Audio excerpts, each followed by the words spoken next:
দক্ষিণ কামৰূপৰ চিমিনা জন্মদানী গাঁৱৰ এইগৰাকী মজিবুৰ আলী নামৰ যুৱকজন মিৰ্জাৰ বটলিং প্লাণ্টত ড্ৰাইভাৰ হিচাপে কৰ্মৰত আছিল।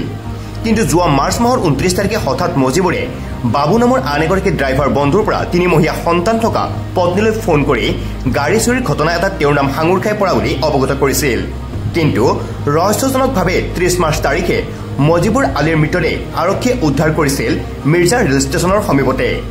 উক্ত ঘটনা ৰেলে খুন্দিওৱাৰ ফলত সংঘটিত হোৱা বুলি আৰক্ষীয়ে পৰিয়ালৰ লোকক কৈছিল যদিও পৰিয়ালৰ একান্ত তদন্তৰ ভিত্তিত ৰেল বিভাগৰ লোকে দিয়া তথ্য অনুসৰি সেইদিনা কামাখ্যা যোগীঘোপা সংযোগী ৰেলপথত কোনো দুৰ্ঘটনা সংঘটিত হোৱা নাছিল। সেয়ে পৰিয়ালৰ লোকে পলাবাৰী আৰক্ষী থানাত পত্নীলৈ অহা ফোনৰ ভিত্তিত মজিবুৰৰ বন্ধুৱে মজিবুৰক হত্যা কৰি আত্মহত্যাৰ ৰূপ দিয়া বুলি দাবী তুলি এজাহাৰ দাখিল কৰিছিল।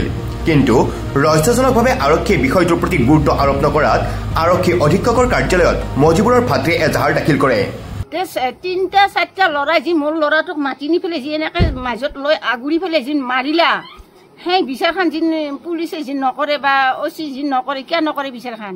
তাহাঁতে ফাঁচি মাতি নিয়ে মাৰিছে, তাহাঁতে বেলেগে মাৰা নাই নহয়।